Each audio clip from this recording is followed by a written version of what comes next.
सब लोग कैसे हैं आप लोग। आई होप सब अच्छे होंगे। मैं भी बहुत अच्छी हूँ। मेरी बेटी की तबीयत ठीक नहीं है, वो बहुत चिड़चिड़ी हो रही है, उसको खांसी और जुकाम हो रहा है। ये सो रही है अपने बाबू को लेके। खांसी और जुकाम की वजह से बहुत ज़्यादा चिड़चिड़ी हो रही है। अब क्या कर सकती हूँ, दवाई भी दे रही हूँ पर कुछ आराम नहीं लग रहा। डर भी लग रहा कहीं उठ ना जाए, उठ गई तो बहुत रोएगी। संभाली भी नहीं जा रही है, 2 दिन से बहुत परेशान कर रखा है, बहुत खुद ही परेशान हो रही है, मेरे को क्या परेशान करेगी। डर रहता है कहीं उठ गई तो बस दूध भी नहीं पी रही, खाना भी नहीं खा रही है, क्या करूँ कुछ समझ नहीं आ रहा है। बस शांति से सो रही है अभी तो फ़िलहाल, शुक्र है। तो फ्रेंड्स, आज की वीडियो मैं इसलिए बना रही हूँ क्योंकि करवा चौथ की शॉपिंग के लिए हम मार्केट गए थे। मैं अपने पीहर में थी जब। फ्रेंड्स, ये तो मेरी आवाज़ से उठ गई, जग रही है।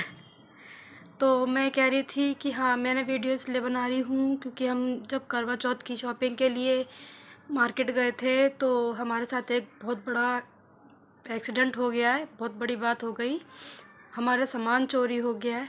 उसके बारे में आपको बताना चाहती हूँ, क्या हुआ कैसे हुआ सब मैं आपको बताऊँगी। आपने वीडियो की स्टार्टिंग में देखा होगा कि सदर बाज़ार में कितनी भीड़ हो रही है, हद से ज़्यादा भीड़ हो रही है। और हम करवा चौथ की शॉपिंग के लिए, मैं अपने जब पीहर पे थी तो मैं भाभी को लेके गई हुई थी। और गलती ये थी कि बच्चे हमारे साथ थे, मेरी बेटी भी और भाभी का बेटा भी। पर प्रॉब्लम ये थी ना कि हम उन्हें घर पे कहाँ छोड़ के जाते, घर पे तो कोई था भी नहीं, घर पे लॉक करके आए हुए थे। और हम वहाँ किसी को नई जगह शिफ्ट हुए तो ज़्यादा किसी को जानते भी नहीं हैं, इसलिए किसी के घर छोड़ना भी ठीक नहीं लगा, तो हम साथ ले गए थे। अब हुआ यूँ था कि हमने सारी शॉपिंग तो कर ली थी, बस भाभी की जो ड्रेस रह गई थी उसकी हमें चूड़ियों का सेट बनवाने के लिए जा रहे थे और अपनी लाडो के लिए ड्रेस लेने जा रहे थे। फिर भाभी का लड़का ज़िद करने लगा था, रोने लगा था, उसको गाड़ी चाहिए थी, टॉय चाहिए था, रिमोट कंट्रोल कार थी शायद, वो उसको चाहिए थी। तो भाभी ने बोला कि अभी यहाँ से नहीं लेंगे, आगे से लेंगे, थोड़ा वेट करो बेटा। नहीं, लेकिन वो ज़िद्दी है बहुत ज़्यादा, वो नहीं सुनता किसी की भी।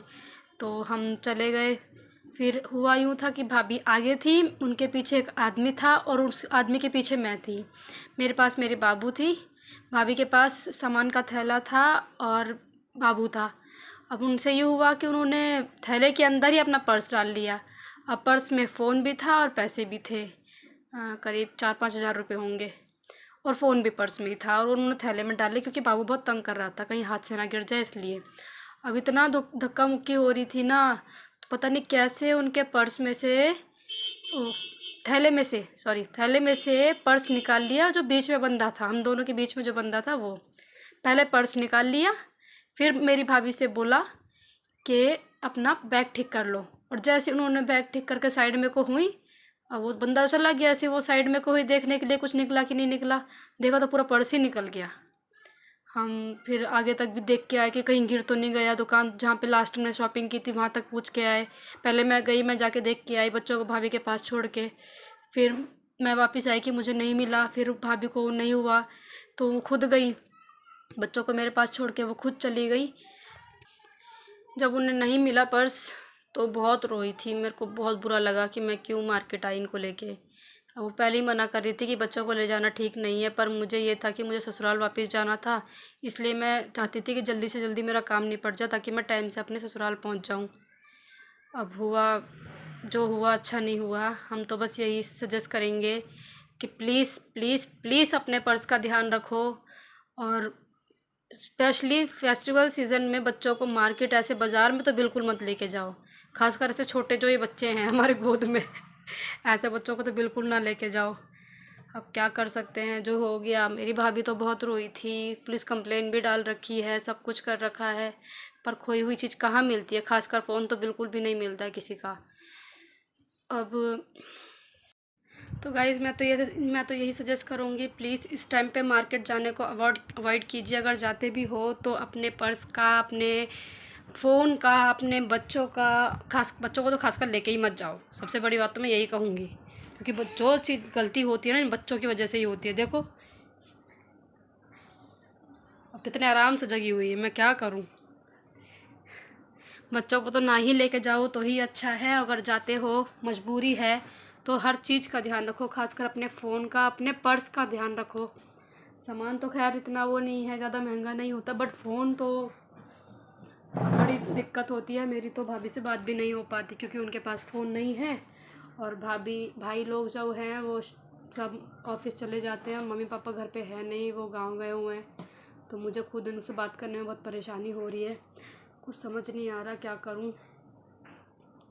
अब इतना भी नहीं है कि मैं उनको नया फ़ोन दिला सकूं, क्योंकि गलती तो खैर मेरी थी कि मैं उनको ज़िद करके लेके गई थी मार्केट। अगर मम्मी होती तो मुझे इतनी दिक्कत नहीं होती जाने में, मम्मी के साथ चली जाती हूँ, बट मम्मी नहीं थी इसलिए बहुत परेशानी हो गई। बेटा क्या बात है? तो फ्रेंड्स, वो हमारे साथ ये सब हो गया। और वो दिन था वाल्मीकि जयंती का, जो मैंने मेले की वीडियो डाली थी, उसी दिन का था। शाम तक तो हमारा मन भी नहीं हुआ था कि हम मेले में चले जाएं, इतना कुछ हो चुका था। मैं भी बहुत रोई थी, भाभी भी बहुत रोई थी, और भाई लोग सब भाग दौड़ कर रहे थे कंप्लेन करवाने के लिए, एफआईआर कराने के लिए। किसी का मन नहीं था जाने का। पर फिर हमारे गेस्ट वगैरह आए थे, मेरी मधु दीदी आ गई थी, ये मौसी के बच्चे आ गए थे, तो फिर उन लोगों ने बोला कि हम बहुत दूर से आए हैं तो हमें तो प्लीज़ दिखा लाओ। उनकी वजह से हम चले भी गए। चलो ठीक है। बस हाँ, ये था कि मन अभी भी दुखी है कि उनका फ़ोन, और फ़ोन तो ज़्यादा पुराना भी था भी नहीं, 1 साल भी कहाँ हुआ था, 1 साल भी नहीं हुआ था। मैं फ़ोन उनका जनवरी में आया था, जनवरी में 1 साल का होएगा, और नया का नया फ़ोन निकल गया। बहुत दुख की बात है। मुझे तो बहुत बुरा लगता है इस बात को सोच सोच के, और क्या कर सकती हूँ मैं, बुरा ही लग सकता है। उनके लिए मैं कुछ कर भी तो नहीं सकती। तो फ्रेंड्स, मैं तो यही कहूँगी कि मार्केट जाओ तो अपने सामान का खास ध्यान रखो प्लीज़, और बच्चों को तो ना ही ले जाओ तो अच्छा है। मेरे जैसी ऐसे बच्चों को तो बिल्कुल ना लेके जाओ, छोटे छोटों को। छोटे बच्चे बहुत शैतान होते हैं, क्योंकि बच्चों का तो कुछ नहीं पता ना उन्हें कि क्या होगा क्या नहीं होगा। बस उनको तो ये है कि उनको एक चीज़ चाहिए तो चाहिए, उन्हें नहीं पता कि हम खो सकते हैं या फिर कुछ हो सकता है, कोई हमें उठा के ले जाए या फिर कुछ भी बात हो। उनको कुछ नहीं पता होता। गलती सब हम पे आ जाती है, हम बड़े हैं, हम ध्यान नहीं रख पाते। अब हमारी गलती आ गई कि हमने अपने पर्स का ध्यान नहीं रखा। फ्रेंड्स, देखिए मेरी बेटी उठ गई है सो के, अब देखो कैसे देख रही है। तो इसको भी कोई कुछ बोलो, कमेंट करके बताओ इसे कि प्लीज़ बाबू इतनी ज़िद नहीं करते हैं, ज़्यादा नहीं रोते हैं, खाना भी खाते हैं, पानी भी पीते हैं, दूध भी पीते हैं और खेलते भी हैं साथ में। सिर्फ रोना नहीं होता, सिर्फ दिन रात रोना रोना रोना। रात पूरी रात निकल गई रोते रोते, इसकी पूरा दिन निकल जाता है रोते रोते। बस गोदी में रहना है। मेरे खुद शरीर में, पूरी बॉडी में पेन हो रहा है बहुत ज़्यादा। इसको गोदी में ले दे मैं नहीं रह पाती। तो फ्रेंड्स, मिलते हैं अगली वीडियो में। हमारी वीडियो देखने के लिए बहुत बहुत धन्यवाद। हमारी वीडियो को लाइक शेयर सब्सक्राइब ज़रूर कीजिए, हमें अपना प्यार दीजिए और मेरी बेटी को ज़्यादा से ज़्यादा प्यार दीजिए, और ये प्रेयर कीजिए कि जल्दी से जल्दी ठीक हो जाए, नहीं तो मेरी दिवाली पता नहीं कैसी जाएगी। क्योंकि करवा चौथ पे मैं एक भी फ़ोटो नहीं खींच पाई अपनी। मैं इतनी रेडी हुई थी, इतने मन से, इतना रेडी भी तो नहीं होने दिया। पहले तो मैं लेट हो गई रेडी होने के लिए, फिर जब रेडी हुई तो उसने मुझे एक फ़ोटो भी नहीं क्लिक करने दी। मैं बस पूछो ही मत मेरा क्या हाल था। मैं रो रही थी अपने करवा चौथ पे, क्योंकि मैं बहुत परेशान थी। तो व्रत, ऊपर से बाबू की चिड़चिड़, मैं तैयार हो के भी कुछ नहीं कर पा रही थी। सारा काम मेरी मम्मी जी ने किया था, क्योंकि कुछ करने ही नहीं दे रही थी मुझे। अब देखो कैसे बैठी हुई है। प्लीज़ गाइस, इसको बोलिए कि ये थोड़ा सा खुश रहा करे। ये अपने एज के हिसाब से बहुत कमज़ोर लगती है, क्योंकि ये बहुत किलसती है। जय माता की गाइस। आपसे मिलेंगे फिर दोबारा अगली वीडियो में। जय माता की। बोलो बाबू, जय माता की बोलो। नहीं बोलना, मूड नहीं है। Okay friends, bye, take care.